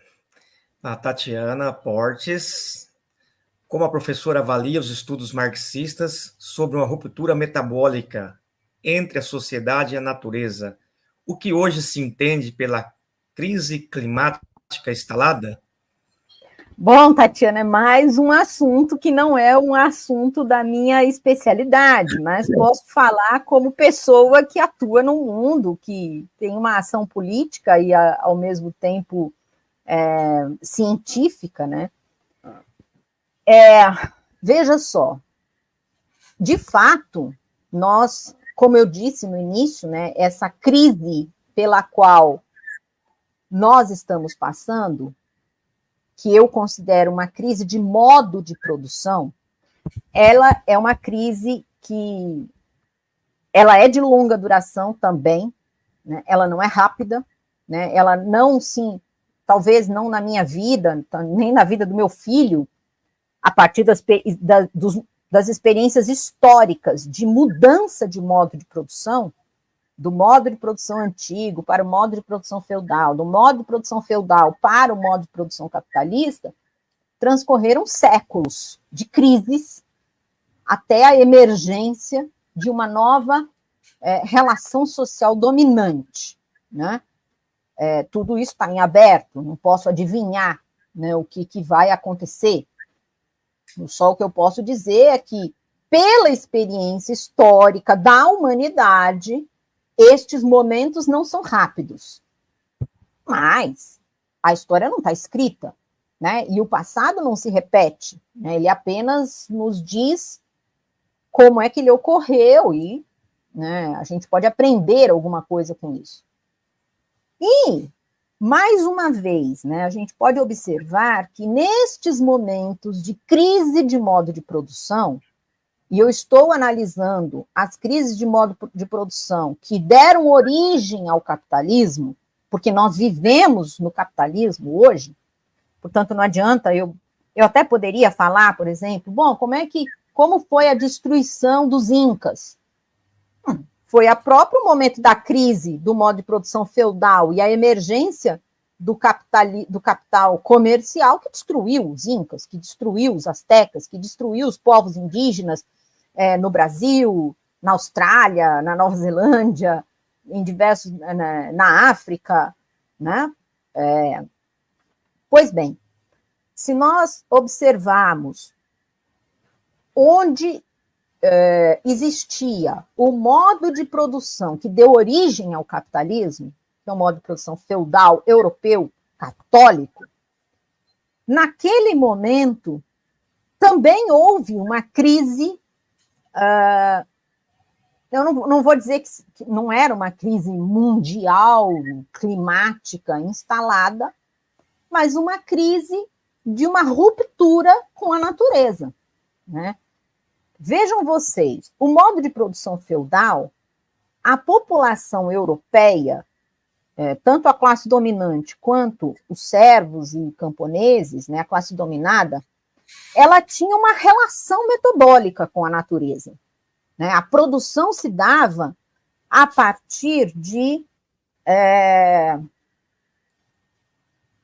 do tempo natural, né? Então, tinha o tempo de plantar, tinha o que plantar, como plantar. Não existia nenhuma explicação científica consolidada sobre aquilo. Era a própria experiência, né, da classe dominada que determinava tudo aquilo. Como plantar, o que plantar, quando colher, por que colher. Muitas dessas práticas se transformaram, inclusive, em ritos religiosos, né? Faziam-se festas, né? A festa de tal momento, é a festa da colheita, é a festa da planta, é a festa da fartura, se transformaram em ritos religiosos porque não se tinha explicação científica daqueles fenômenos.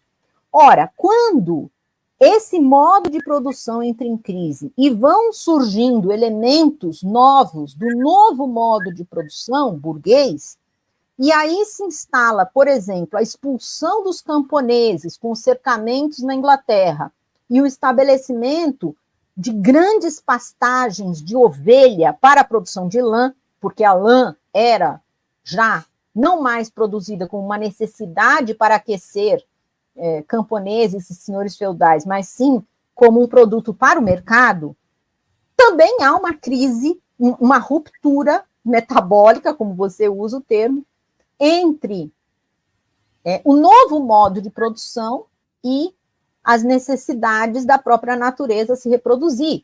Então, vai se desertificar um conjunto de espaços, né? O surgimento das grandes indústrias vai produzir uma poluição tão brutal nos países em que essas indústrias se instalaram inicialmente, a poluição das águas, a poluição do ar, né? Londres era a cidade de fumaça. Leiam o livro de Engels, né, da classe trabalhadora na Inglaterra, ou qualquer literatura que vai contar o que se transformou o meio ambiente naquele momento, né, da Revolução Industrial, e nós vamos ver que essa ruptura metabólica ela é constante, né, desde o início do capitalismo. Agora, de fato, o que nós temos presenciado pode significar, pelo menos, não o fim da natureza, não a destruição total da natureza, a não ser que joguem bombas atômicas para tudo quanto é lado. Aí sim é uma questão bastante significativa, mas eu não estou considerando essa hipótese, estou considerando assim, o desenrolar do modo de produção capitalista nesse seu momento de crise, que vai aprofundar ainda mais a extração, né, de todos os recursos naturais, sem a permissão, sem a possibilidade da sua restituição, vai aprofundar ainda mais a exploração dos trabalhadores e trabalhadoras, descartando-os como peças que não servem mais para nada, enfim, tudo isso que a gente entende como o funcionamento do capitalismo nesse momento de barbárie. Eu vou chamar de barbárie, né? Nesse momento de sua crise, em que se intensifica ainda mais a sanha da acumulação capitalista. Então, nesse momento, eu vejo, nós podemos sim chegar a um momento de impossibilidade de continuidade da própria humanidade, ou pelo menos de parcela significativa da humanidade de existir. Agora, o mundo continuará existindo, né? O mundo não foi feito para os seres humanos, né? A natureza não foi feita para os seres humanos, né? Isso é uma ideia teológica, né, de que tudo que existe na natureza foi feita para os seres humanos e os seres humanos têm que cuidar da natureza porque ela foi feita para nós. A natureza está aí, ela é um fato dado, e ela também se transforma. No entanto, os seres humanos são um episódio da história da Terra, né, uma história que não é nem de longa duração, de longuíssima duração. Então, de fato, mas a crise climática, ela pode sim significar um ascenso da luta de classes na perspectiva da emancipação, da necessidade da emancipação. Paulo. Então, a pergunta aqui do Paulo Roberto. Bom dia, professora. Partidos de esquerda que apostam apenas na institucionalidade se degeneram à direita. Isso é o caso do PT? Poderia acrescentar outros elementos? Bom, eu não acho que... É um pouco mais complexo, Paulo, porque assim, aí a gente está falando de uma coisa bem própria, né? Não é só própria do Brasil, né? Mas também de outros países, né? Isso começa com a emergência, ou melhor, com a ruptura da chamada social-democracia e do Partido Social-Democrata Alemão. A ruptura do Partido Social-Democrata Alemão e daí para frente de toda a social-democracia com a perspectiva emancipatória.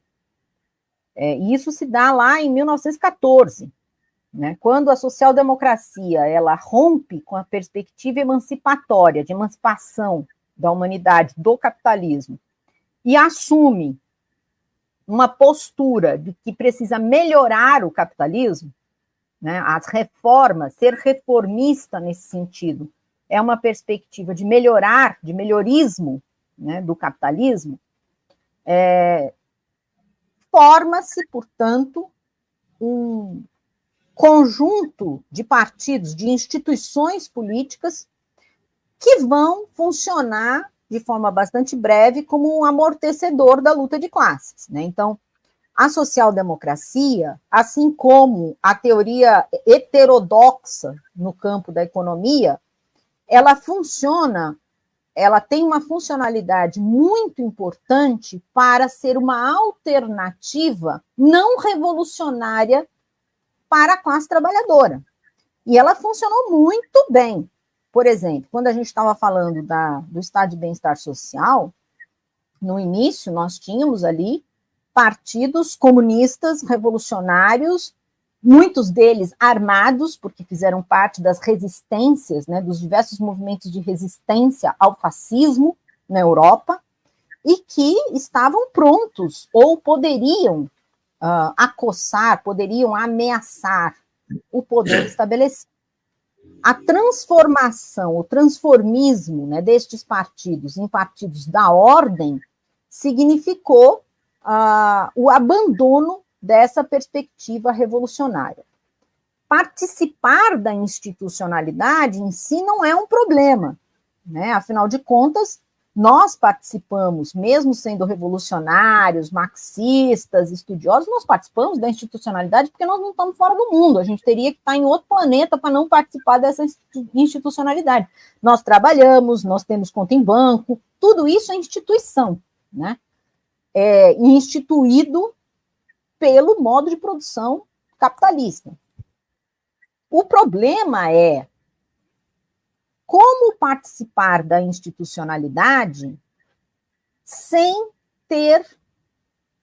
ser amortecedor da luta de classes, e sim impulsionador da luta de classes, organizador da luta da nossa classe.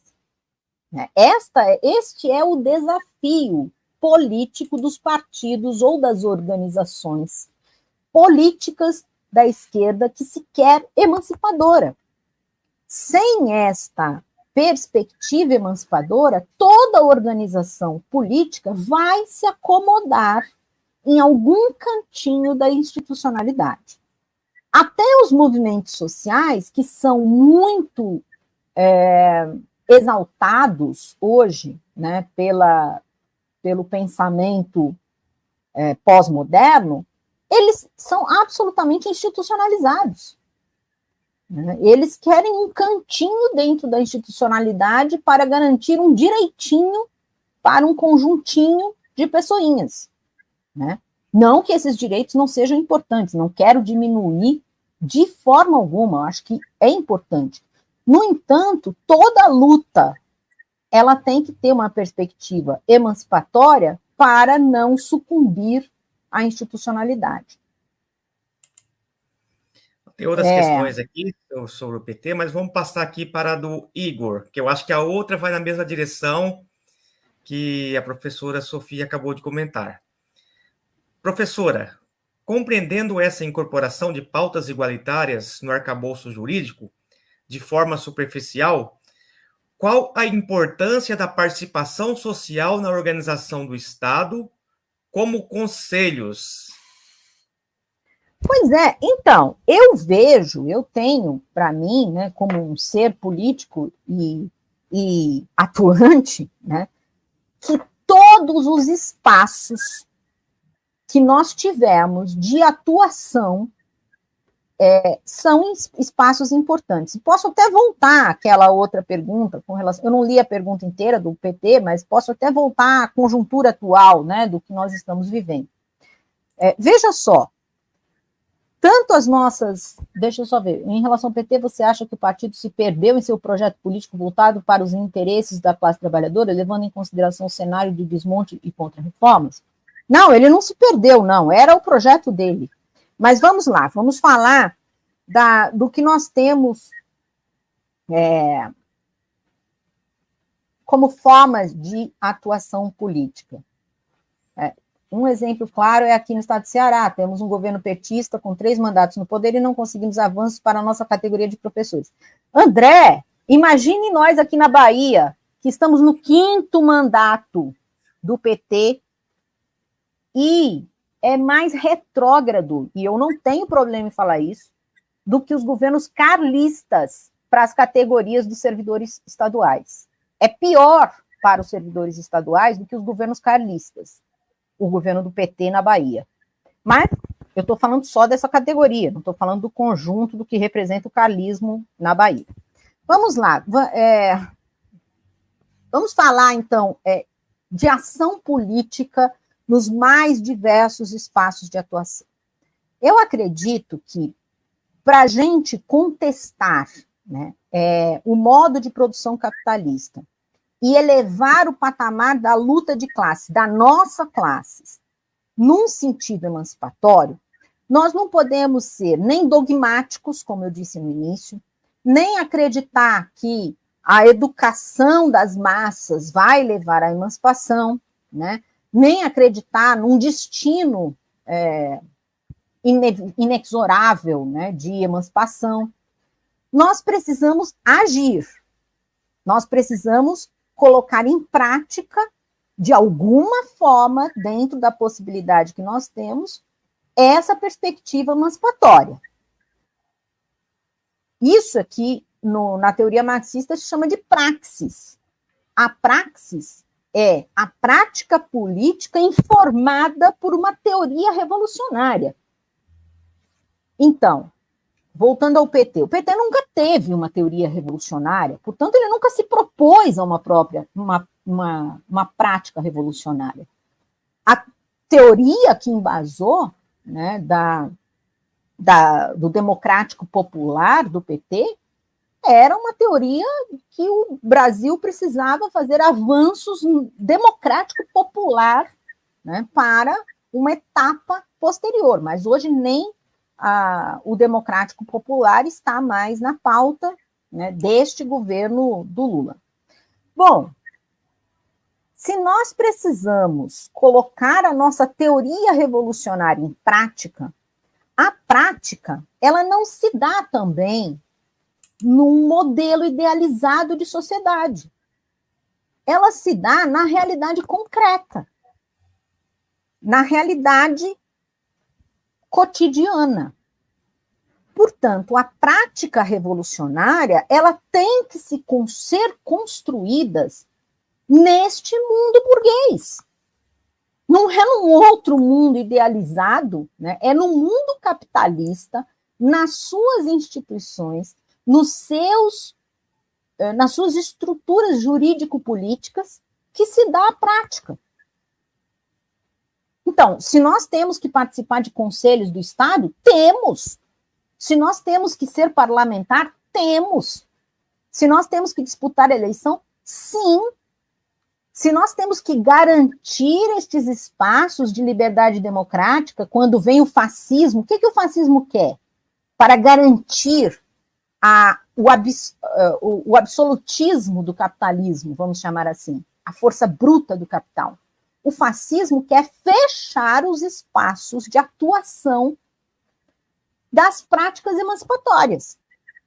Ele quer restringir totalmente na estrutura jurídico-política, e aí ele age também nas estruturas ideológicas, culturais e religiosas, ou seja, o fascismo ele só age na superestrutura, para garantir a continuidade da estrutura. O Marx chamou de estrutura, quer dizer, aquele trecho lá que ele sempre fala, né? Na construção social da vida, os seres humanos constroem relações sociais, né, que engendram. Isso é a estrutura da produção, a estrutura da vida, né, da vida social. A partir dessa estrutura se constrói uma superestrutura jurídico, política, ideológica, cultural e religiosa. O que o fascismo faz para garantir a estrutura? Né? A estrutura é o metabolismo próprio da extração de valor. O fascismo quer bloquear os espaços de atuação superestruturais das forças emancipatórias. Portanto, o que nós temos que fazer para contrarrestar, para enfrentar o fascismo? Garantir esses espaços de atuação superestruturais, garantir espaços políticos, garantir espaços jurídicos, garantir espaços ideológicos, garantir espaços culturais. Mas a nossa ação nestes espaços não pode ser a ação nem da social-democracia clássica, porque o PT não é uma social-democracia clássica, nem da social-democracia tardia e rebaixada, que hoje se expressa não só no PT, mas em todos os partidos de esquerda que se conformam à ordem capitalista e que não se propõem a uma prática emancipatória. Portanto, eu esqueci quem fez a pergunta. Nós precisamos, sim, participar dos conselhos, nós precisamos, sim, participar de todos os espaços institucionais. A diferença é que nós temos que participar desses espaços na perspectiva emancipatória. Mas também essa perspectiva emancipatória, ela não se dá só no plano do discurso. Ela se dá também com pautas que sejam importantes para fazer avançar a luta de classes. Então, as pautas igualitárias, por exemplo, elas são fundamentais, mas não no seu próprio e estreito arcabouço de reivindicação, que são importantes, mas eles são perfeitamente encaixáveis, adequáveis à ordem burguesa. O que nós temos que fazer é pegar estas pautas igualitárias ou identitárias e fazer avançar no sentido da emancipação. Sem avançar o sentido da emancipação, a gente vai se adequar e vai ser derrotado. E essas derrotas são um caldo de cultura riquíssimo, fértil para o fascismo. Quando uma pauta identitária ou igualitária é derrotada, ou quando qualquer pauta da classe trabalhadora é derrotada, a própria classe pensa e percebe que ela não tem saída. Então, a saída é irracional, a saída é no reino de Deus, a saída é depois da morte, por isso o adoecimento mental, por isso o suicídio, né, daqueles que são mais conscientes, muitas vezes, ou dos mais desesperados, evidentemente. Né? O nível de suicídio de idosos no Chile é brutal, porque acabaram com o sistema de previdência. e os idosos se suicidam.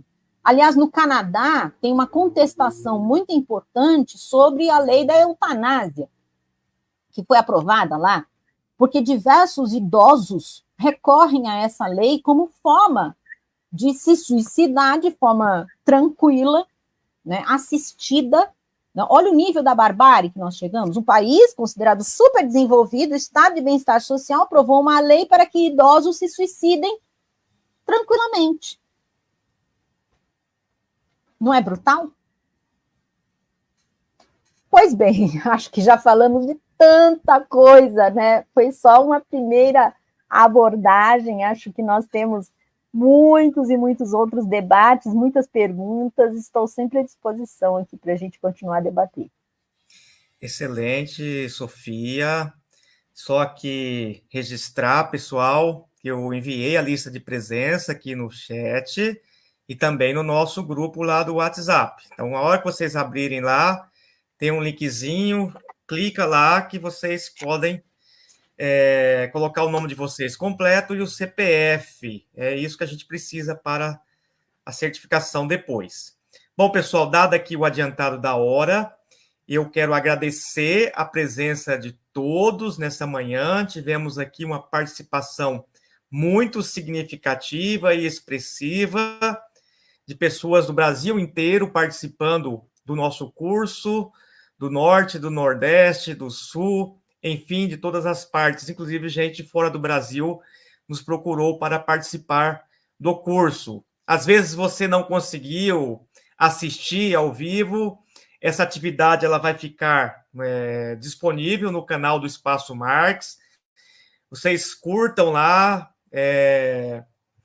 possam participar do canal, a gente vai estar sempre disponibilizando os materiais. Então, professora Sofia, se você quiser encaminhar algum material escrito, a gente disponibiliza para o pessoal lá no grupo para leituras. A professora Sofia tem um livro que é sobre a questão da economia política para os trabalhadores.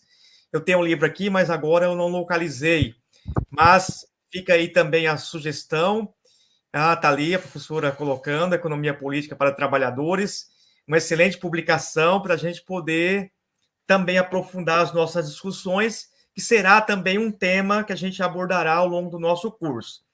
Então, nós voltaremos agora daqui 15 dias, no dia 20 do 4 e 4 do 5, a gente discutirá o tema Introdução à Filosofia de Marx, com o professor doutor Jean Menezes.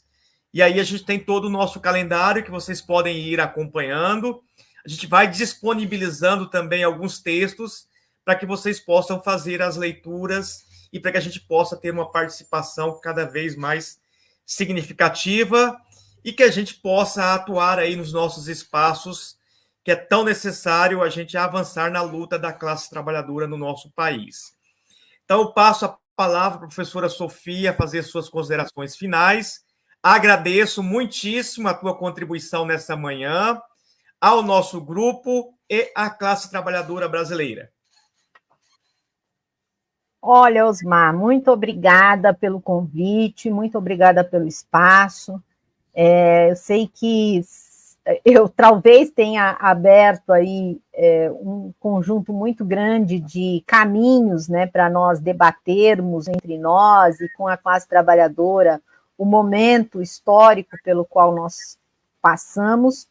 Espero ter contribuído de alguma forma com o debate, né, que é tão necessário, tão importante. Me peço desculpas por qualquer falha nas áreas em que eu não tenho conhecimento, mas dei aqui minha opinião, mesmo assim, porque não me furto a opinar, às vezes, sobre todo o conjunto de questões, e estou à disposição, né? Fico muito contente que esse curso, e quero que esse curso seja muito proveitoso a todas e todos, e para que a gente tenha cada vez mais, né, esse espaço de resistência e de avanço, né, nessa luta de classe que você tão bem colocou aqui para a gente. Forte abraço a todas e todos, espero encontrá-los na luta. Abraço, pessoal, e até daqui 15 dias. Estamos à disposição de vocês. Até mais, pessoal.